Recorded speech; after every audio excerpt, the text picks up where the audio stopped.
Leto? Všetci sa naň tešíme. Predstava je jednoduchá. Pláž, kokosový drink, nulový stres.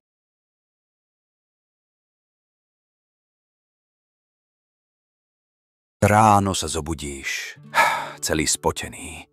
Ani si sa nepohol a už si sa uvaril. Zapneš klímu. Nejde.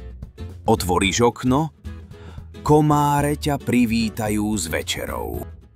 Výjdeš von, asfalt sa ti lepí na šlapky.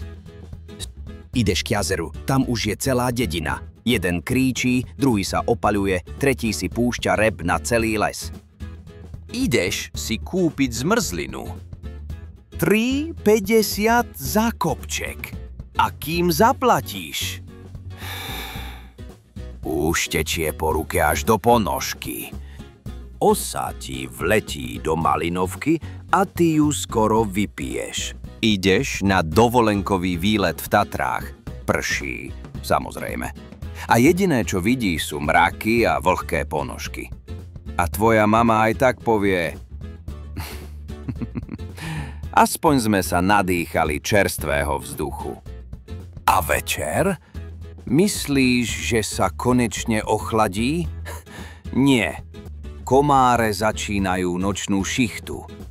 A ty ležíš v posteli, bez deky, bez života, len dúfaš, že prežiješ do septembra. Takže leto? Skvelé. Ale na obrázku. Nie v skutočnosti. Ďakujeme za sledovanie. Ak sa aj vy potíte v tichosti, dajte like a odber.